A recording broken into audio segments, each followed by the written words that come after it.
बंधुगण, आज एक बहुत महत्वपूर्ण विषय में पार्टी की तरफ से ये प्रेस कॉन्फ्रेंस रखा गया है। मुख्यतः दो विषयों पर चर्चा करेंगे।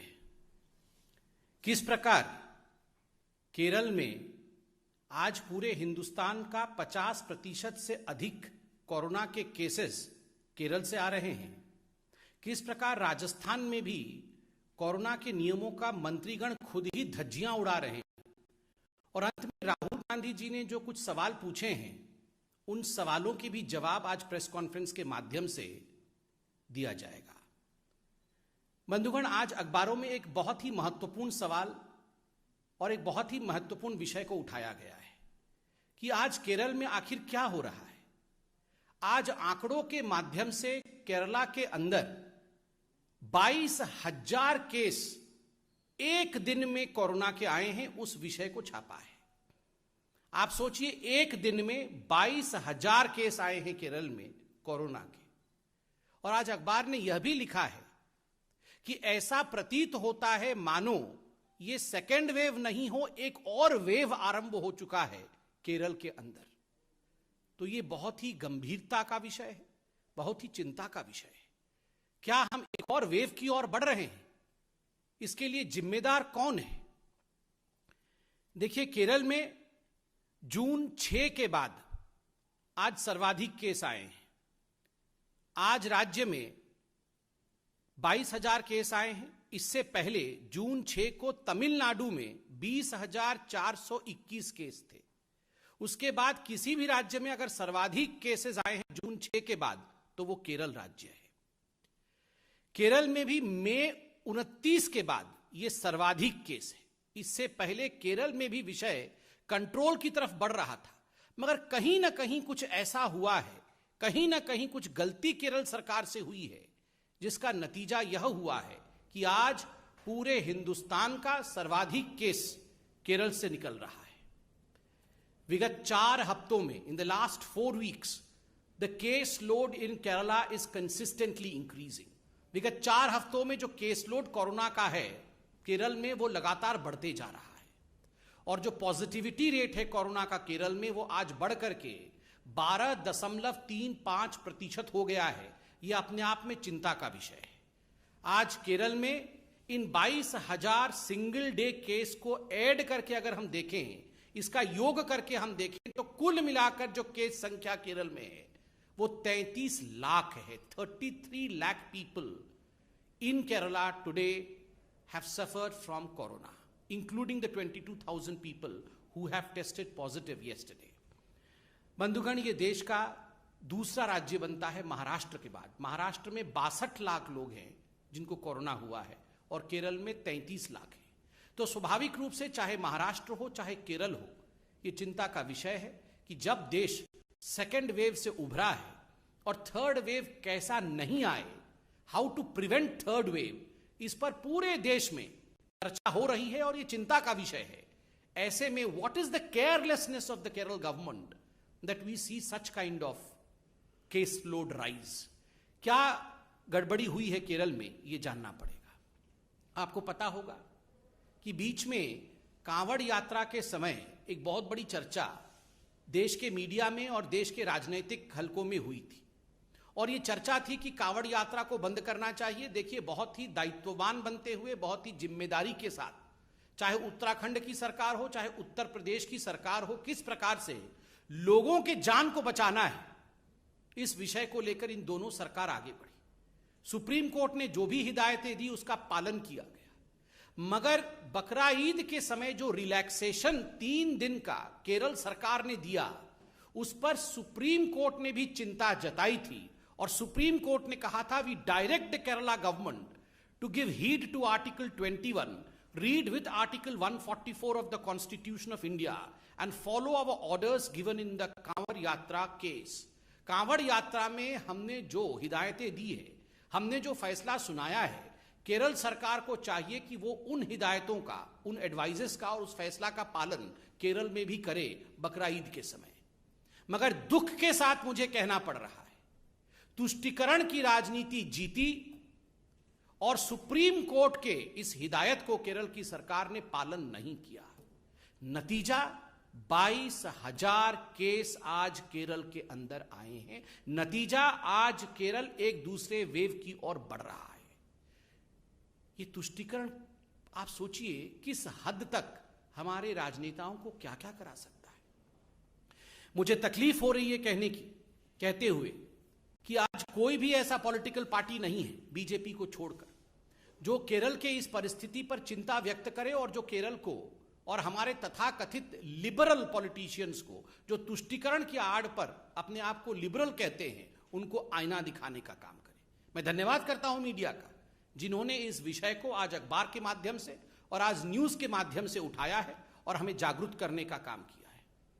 ठीक उसी प्रकार आप राजस्थान में देखिए, आपको जान के आश्चर्य होगा कि राजस्थान में उनके जो स्वास्थ्य मंत्री हैं, खुद स्वास्थ्य मंत्री रघु शर्मा जी, वो कल अपना जन्मदिन मनाते हुए इंदौर के ऑडिटोरियम में, इंदौर शहर के ऑडिटोरियम, एक इंडोर ऑडिटोरियम है राजस्थान में, तो उस इंडोर ऑडिटोरियम में वो अपना जन्मदिन मना रहे हैं और सैकड़ों लोगों को उन्होंने उसमें हाजिर किया है।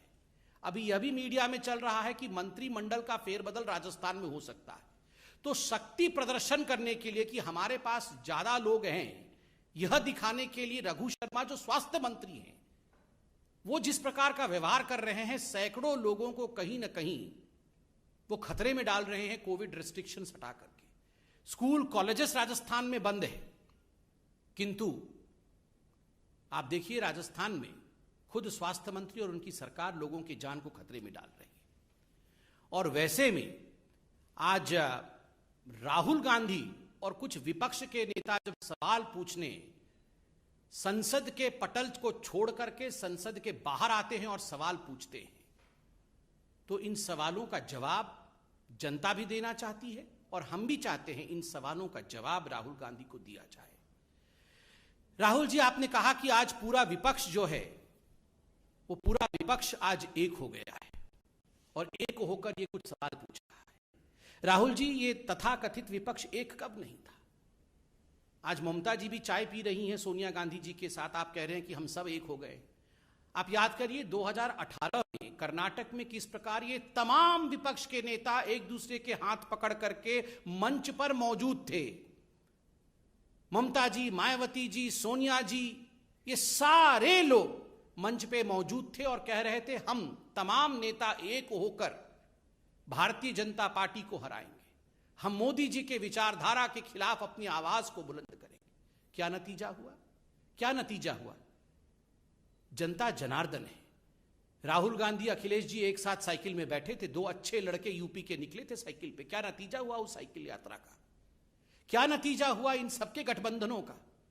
कुछ नतीजा नहीं निकला। 2019 के लोकसभा से पहले भी कलकत्ता के अंदर किस प्रकार ये तमाम नेता पुनः एक बार एक हो गए थे कि हम विपक्षी लोग सब एक हो गए। क्या चाहते हैं ये जो विपक्ष है जिनको आज आप देख रहे थे, ये क्या चाहते हैं? इन तमाम लोगों की एक ही मंशा है अपने परिवार को बचाने की। बस आपको क्या लगता है अखिलेश यादव जी की पार्टी क्या चाहती है कि भारत का जो है स्वर्णिम युग वापस आ जाए? कदाचित नहीं। वो सिर्फ इतना चाहते हैं कि हमारे बच्चे कैसे सेटल हो जाएं। आपको क्या लगता है लालू प्रसाद यादव जी की पार्टी क्या चाहती है कि पूरे हिंदुस्तान में चमचमाती सड़कें बन जाएं? कदाचित नहीं। वो सिर्फ इतना चाहते हैं कि हमारे दो बेटे कैसे बस ठीक ठाक लग जाए, किनारे लग जाए, राजनीति में आ जाए। आपको क्या लगता है शिवसेना क्या चाहती है कि किस प्रकार से महाराष्ट्र उन्नत महाराष्ट्र बन जाए? बिल्कुल नहीं। वो सिर्फ किस प्रकार परिवार आगे बढ़े उसकी चिंता करती है। आपको क्या लगता है कि ये कांग्रेस पार्टी, सोनिया जी, प्रियंका जी, राहुल जी घर में बैठ के ये चिंता करते होंगे कि फिर से हिंदुस्तान को सोने की चिड़िया बना देनी है? बिल्कुल नहीं। राहुल और प्रियंका कैसे राजनीतिक रूप से सेटल हो जाए, इनकी एक ही चिंता है। नरेंद्र मोदी जी जो किसी राजनीतिक परिवार से नहीं आते हैं, उनकी एक ही चिंता है, हिंदुस्तान को विकास के पथ पे सेटल करना है। इसीलिए जनता जनार्दन आपके इस विपक्ष के एक होने के नाटक को सब समझती है, अच्छे तरह से समझती है। दूसरा प्रश्न राहुल जी ने उठाया कि हमारी आवाज को पार्लियामेंट में दबाया जा रहा है। राहुल जी, कौन किसकी आवाज दबा रहा है? ये हिंदुस्तान की जनता आज टेलीविजन के माध्यम से देख रही है, सब कुछ टीवी पे आता है। कौन दबा रहा है आवाज को? मैं जनता से पूछता हूं, मैं भी साधारण व्यक्ति हूं। आप बताइए, ये कोविड के समय जब दूसरी लहर चल रही थी, जिस समय कई लोग अपना दम तोड़ रहे थे, ये सारे कांग्रेस के नेता ये क्या कह रहे थे? राहुल जी क्या कह रहे थे? अभी बुलाओ, विशेष सत्र बुलाओ, अभी हम कोरोना के ऊपर चर्चा करना चाहते हैं। We want to discuss about corona, we want to discuss about Covid. उस समय आप विशेष सत्र बुलाना चाहते थे। आज वास्तविक सत्र चल रहा है, उसमें एक दिन कोरोना के ऊपर चर्चा नहीं, एक दिन कोविड के ऊपर कोई चर्चा नहीं। जब आदरणीय प्रधानमंत्री खुद कहते हैं आप तीक्ष्ण सवाल पूछिए, कठिन सवाल पूछिए, हम जवाब देंगे, यही लोकतंत्र है, तो आप सवाल पूछते नहीं है कोरोना पे। जब आदरणीय प्रधानमंत्री जी मीटिंग रखवाते हैं, सभी पार्टी के लोग, सभी दल के लोग आए, हम एकजुट होकर बैठेंगे, तीसरी लहर में किस प्रकार लड़ाई लड़नी है, हर जिले में कैसे एक ऑक्सीजन प्लांट खुलना है, उस पर हम चर्चा करेंगे। कांग्रेस वाले नदारत रहते हैं, उस समय वो दिखते नहीं है, वो उस मीटिंग का बहिष्कार करते हैं। जनता जनार्दन सब देख रही है राहुल गांधी। आज आप कह रहे हैं हमारे लिए पेगासस सबसे महत्वपूर्ण है। हमारे एक झूठे मुद्दे को, एक मैन्युफैक्चर्ड मुद्दे को आप कह रहे हैं कि ये हमारे लिए सबसे महत्वपूर्ण है, हमारे लिए कोरोना महत्वपूर्ण नहीं है। आप लोगों के जीवन के साथ खिलवाड़ कर रहे हैं। लोगों ने आपके कुछ सांसदों को चुना है और भेजा है, उन इलाकों के लोगों का जीवन भी महत्वपूर्ण है, उनके साथ खिलवाड़ करना उचित नहीं है, यह आपकी जिम्मेदारी नहीं है। आप जनता जनार्दन की आवाज को दबा रहे हैं पार्लियामेंट में। तीसरी बात, राहुल गांधी ने कहा कि उनके फोन में हथियार डाल दिया गया है, कि हमारे फोन में हथियार डाल दिया। राहुल जी, हथियार डाल दिया गया है आपके फोन में, तो आप इतने दिन तक बैठे क्यों हुए? आपको पता है आपके फोन के अंदर हथियार है। आप हथियार निकालने के लिए फॉरेंसिक डिपार्टमेंट गए, आप पुलिस थाने में जाके हथियार निकालने के लिए एफआईआर किया आपने। आप बताइए, आपको अगर हम में से किसी को पता चल जाए कि हमारे फोन के अंदर हथियार है, तो हम हाथ पैर धर के घर में बैठेंगे? बिल्कुल नहीं। हम जाके हथियार निकालें? कोई हथियार नहीं है। जो चीज है नहीं उसका हथियार बना करके पार्लियामेंट को रोकना, एक नॉन एग्जिस्टेंट इशू को इशू बना करके किस प्रकार वो हथियार के रूप में काम करे, ताकि ये लोग पार्लियामेंट से नदारत रहे, ताकि असली मुद्दों पर चर्चा ना हो, ताकि पार्लियामेंट स्टॉल हो जाए, यही इनका हथियार है। आज भी इस मंच से मैं कहना चाहूंगा, राहुल जी, आपके फोन में हथियार है तो तुरंत फोन को जाके पार्लियामेंट के थाना में आप सरेंडर करिए, हथियार निकलवाइए। हथियार रख के फोन में मत चलिए, ये अच्छी बात नहीं है। राहुल जी, आपने कहा कि हम पार्लियामेंट को डिस्टर्ब नहीं कर रहे हैं और पेगासस पे सरकार को चाहिए कि बिल्कुल उत्तर दे दे, और हम अपनी जिम्मेदारी को पूरी कर रहे हैं पार्लियामेंट। राहुल जी, पेगासस पर ही आईटी मंत्री अश्विनी वैष्णव जी पार्लियामेंट में उत्तर दे रहे थे, लिखित उत्तर दे रहे थे, जो लिखा हुआ है उससे पढ़कर उत्तर दे रहे थे। आपके सभी प्रश्नों के, आपके सभी संशयों का उत्तर दिया जा रहा था। मगर आप लोगों ने क्या किया? आप लोगों ने कागज को आदरणीय मंत्री जी के हाथ से छीन करके फाड़ दिया, उसे हवा में उड़ा दिया, उसे फेंक दिया। यह जिम्मेदारी है? ये जिम्मेदारी नहीं है, ये गैर जिम्मेदाराना बिहेवियर है, और ये लोकतंत्र की मर्यादाओं का छलनी उड़ाना है, ये लोकतंत्र की मर्यादाओं के साथ खिलवाड़ करना है। हम पार्लियामेंट में उत्तर दे रहे हैं, मंत्री खड़े हैं, उत्तर पढ़ रहे हैं, हाथ में से कागज छीन के फाड़ देना। Rahul ji, many leaders in the opposition have learned the same gimmicks that you used to follow in your party. We were reminded that day the way you had torn the ordinance of Dr. Manmohan Singh, the then Prime Minister. उस समय के प्रधानमंत्री doctor Manmohan Singh ji के ordinance को आपने जिस प्रकार फाड़ करके कागज को उड़ाया था ना, ठीक उसी प्रकार आपसे सीखकर आज कुछ आपके अनुयायी मंत्रियों के कागजों को संविधान के सबसे बड़े मंदिर के पटल पर फाड़ कर फेंक रहे हैं। ये जिम्मेदारी नहीं है। This is irresponsibility. But by the way, Rahul and responsibility can never travel together. Rahul means irresponsibility. Rahul का अर्थ ही irresponsibility है। बंधुगण, ये सारे प्रश्न बहुत महत्वपूर्ण हैं। हर विषय पर अगर कहीं चर्चा होनी चाहिए, सख्त से सख्त अगर सवाल कहीं पूछना चाहिए, ये आदरणीय प्रधानमंत्री जी ने फर्स्ट डे बताया, पहले दिन में सत्र में बताया कि पार्लियामेंट में होना चाहिए। पार्लियामेंट पूरा हिंदुस्तान आज टीवी के माध्यम से देखती है। क्या हो रहा है पार्लियामेंट? कागज उड़ाया जा रहा है, प्लेकार्ड्स दिखाए जा रहे हैं। आज जनता पूछती है कोविड पे चर्चा ऑपोजिशन क्यों नहीं कर रही है? We expect the opposition, we expect particularly the Congress party and Rahul Gandhi to be responsible. यही हमें कहना था। कोई प्रश्न हो तो अवश्य पूछिए।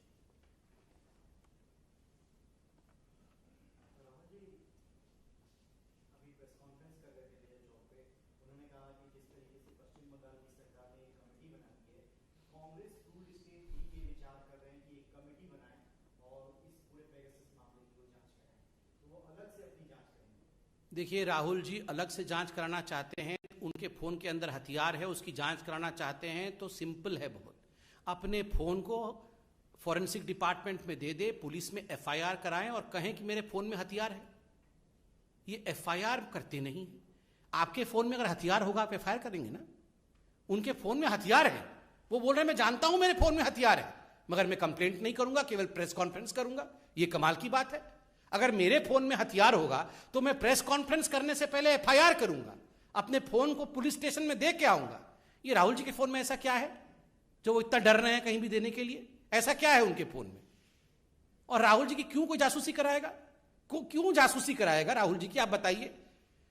इनसे तो कांग्रेस पार्टी ही नहीं चल रही है, इनका कौन जासूसी कराएगा? क्या हो जाएगा? कौन सा ज्ञान मिल जाएगा इनका जासूसी करा करके? कोई किसी की जासूसी नहीं करा रहा है। इसको स्पष्ट रूप से मंत्री जी ने उत्तर दिया है। दुखद है कि उनके उत्तर को फाड़ करके फेंक दिया गया। और राहुल जी, आप जांच कराना चाहते हैं, अपनी फोन की जांच कराइए, जाके बिल्कुल जांच कराइए, स्वतंत्र देश है।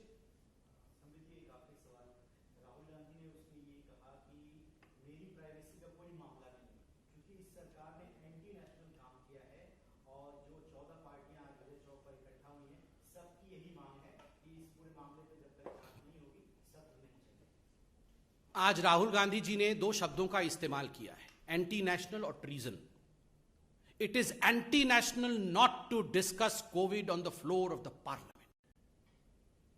पूरे विश्व में जिस महामारी को लेकर सैकड़ों लोगों की जानें चली गई, जिस महामारी को लेकर हर देश में आज परेशानी है, उस विषय पर अगर हमारे चुने हुए प्रतिनिधि डिस्कशन ना करे, डिबेट ना करे, तो वो देश के खिलाफ है।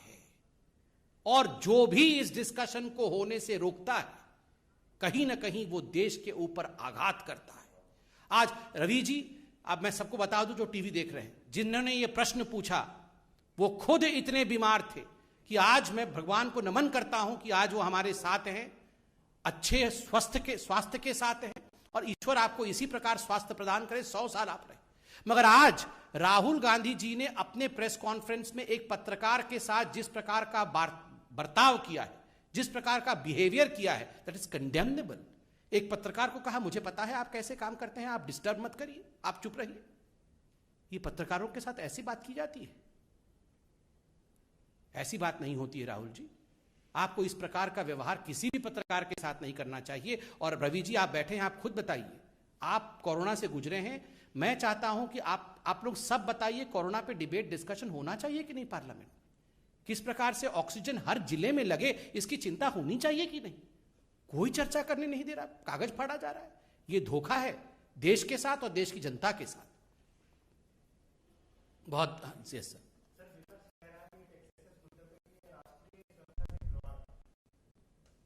देखिए, आज विपक्ष कहीं ना कहीं, और खास करके राहुल गांधी, कहीं ना कहीं there is a bankruptcy in the thought process.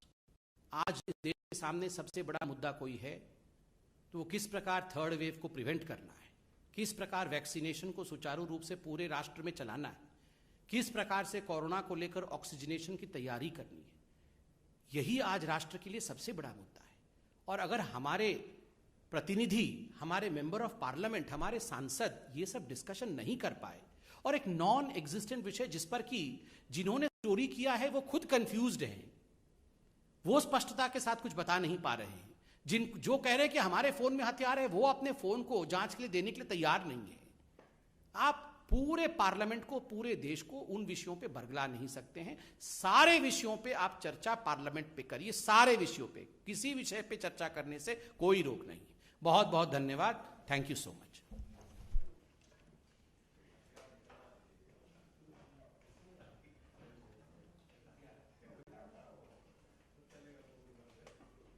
Subscribe to our channel by clicking the subscribe button. Click the bell button and enjoy the latest uploads from our channel.